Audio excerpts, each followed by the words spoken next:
नमस्कार मैत्रिणींनो, हे बघा घरगुती सवरांमध्ये तुमचं स्वागत आहे. मी आज झटपट होणारी ही साधी सोपी रेसिपी बनवते, शेवयाचा भात. हे बघा 2 तांबे, छोटा तांबे 2 तांबे पाणी घेतले, त्याच्यामध्ये आदान ठेवते. असं हे 2 तांबे पाणी ह्याच्यात ठेवलं, त्याला खळखळून उकळी येऊ द्यायची. आपण कसं आहे, उन्हाळ्याचे दिवस आहे, लेकरं असो मग किंवा मोठी माणसं असो, आपण आईस्क्रीम आणतो, काही बी खातो, त्यानं आपला गळा जाम होतो. मग हे आहे ना, हे आपल्या घरगुती याचं गव्हाचे आहेत ना शेवया आहेत. हे काय मैदा नाही याच्यात, रवा नाही याच्यात, काही नाही, अगदी मस्त काढून हे शेवया बनवलेलं आहे मी घरगुती. तर याचं पाणी आहे ना, आपण येळून घेतलं ना थोडंसं, कसं म्हणजे त्याच्यात उकळलं, त्याच्यामध्ये शेवया 1-5 मिनटं चांगल्या होऊ द्यायच्या. होऊ दिल्याच्या नंतर त्याच्यात गावरान तुपाचा चमचा टाकायचा. आणि ते आपण गळ्यासाठी याच्यासाठी हे खूप चांगलं असतं प्यायला. तुम्ही हे करता, गोळ्या खाता, झेंडूबाम लावता, त्यानं काही नाही फरक पडत. त्यानं झटपट गोळी खाल्ल्याच्या नंतर हे पिता गरम पाणी पितं ना, तर ते आपला गळा एकदम क्लिअर कट, एकदम मस्त वाटतं त्यानं. तर हे बघा घरगुती शेवया हे तुम्हाला बनवून दाखवते. आणि हे कसं आहे, यानं ॲसिडिटी होत नाही. आपण पोहे खाल्ले त्यानं ॲसिडिटी होते. रवा जरी केला तरी कुणी म्हणून मला शुगर आहे बाई, मला आमकं हे घरगुती गव्हाच्या शेवया आहे ना, तुम्ही कधी खा, भूक लागली झटपट उकळून तुम्ही खाऊ शकता. आणि हे ना मॅगी टाईप पण बनवू शकतो आपण, आणि साध्या पण बनवू शकतो.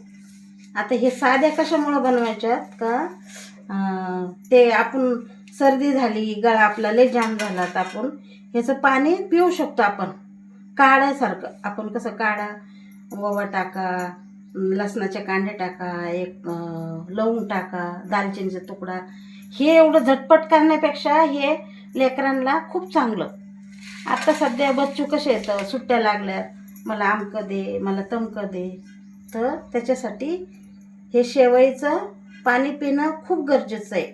ऑप्शन तेच आहे. तर तुम्ही हे शेवयाचं पाणी उकळलेलं, जास्त नाही, एक अर्धा कप जरी बच्चूला पाजलं ना, थोडं नॉर्मल, तरी त्याची सर्दी बरीपैकी खतम होणार.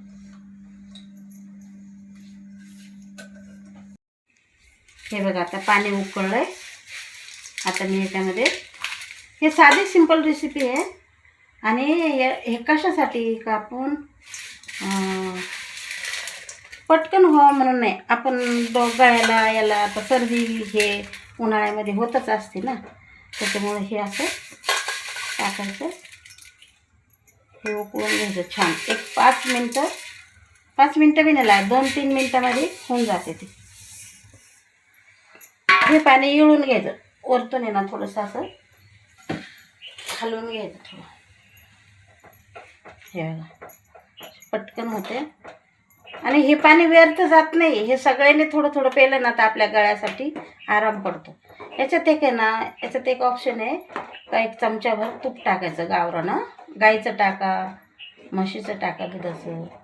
म्हशीच्या दुधाचं टाकलं तरी चालेल, गाईचं टाकलं तरी चालेल, पण लेकरांना पचण्यासाठी कसं गाईचंच वापरा शक्यतो. असं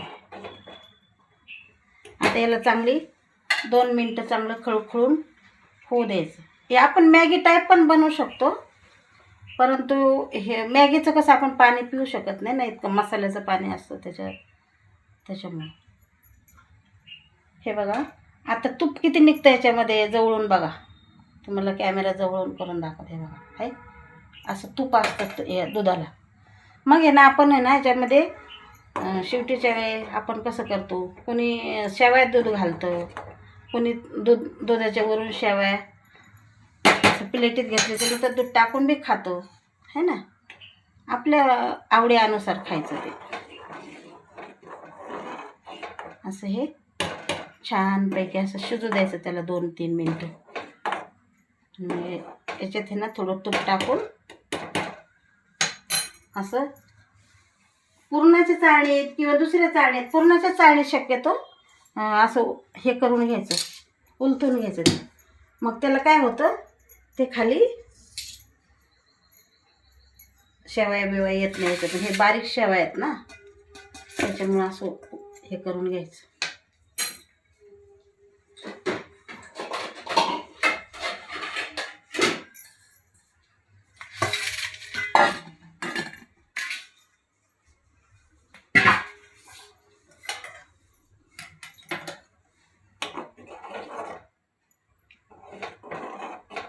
अशा मोकळ्या होत्या, हे बघा, नूडल टाईप.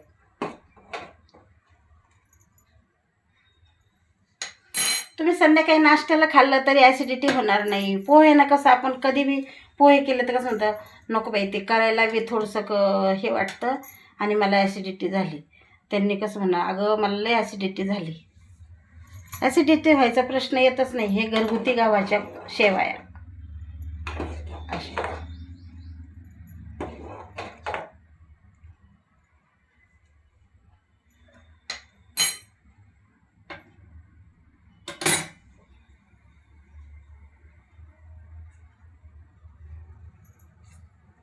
मला तर सर्दी झाली का माझा हाच प्रयोग असतो.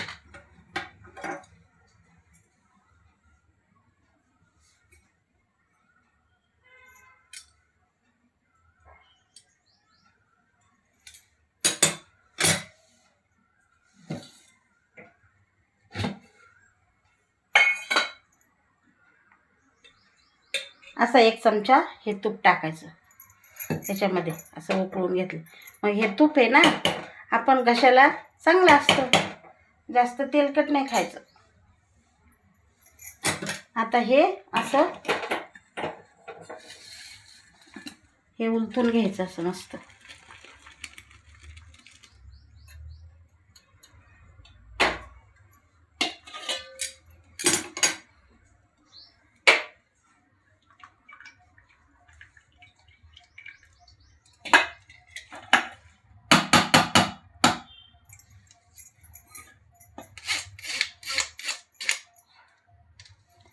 आता हे बघा, हे पाणी जे आहे ना, ह्याचा आपण काढा म्हणायचं, याला शेवयाचा काढा. तर हे काढा काय करायचं, आपण असं थोडं नॉर्मल झालं का आपण हे पिऊ शकतो. सर्दी असो, आपल्याला हलकं वाटलं तर हे, आणि अगदी दमदमीतपणा राहतो. हे काय होतं, आपण बाहेरून मॅगी आणतो ना, ती मैद्याची असते. हे बघा, ही कशाची हे शेवई घरच्या गव्हाची, त्याच्यामुळं त्याच्यामध्ये साखर टाकते. तर एक वाटी टाकते नॉर्मल. शिऱ्यामध्ये कसं आपण भरपूर साखर घालतो, ते कधीतरी शिरा खायलाच बी पाहिजे, है ना. आता मला गोड नाही हे थोडा 1 चमचाभर साखरेचा टाकला. 1 चमचा साखर टाकली. आता 1 चमचा अजून 1 तूप घालणार.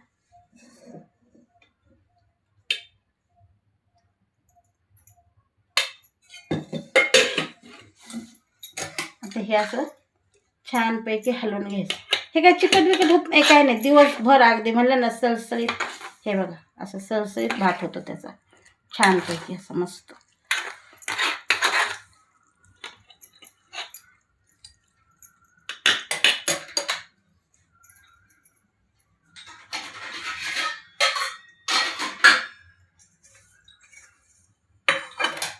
असं हा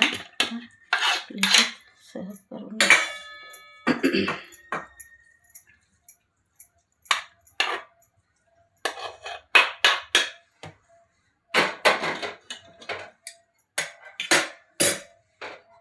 असतं दूध घालायचं. आपण कसं देवाला पण घाई करायचं असलं ना, तर असं नैवेद्य ठेवू शकतो आपण. हे तुपाचा तूप घातलेलं आहे, साखर घातलेली आहे.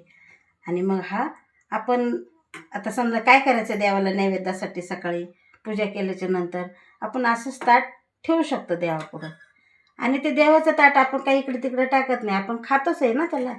त्याच्यामुळं ही रेसिपी माझी साधी सोपी. लाईक करा, शेअर करा, सबस्क्राईब करा.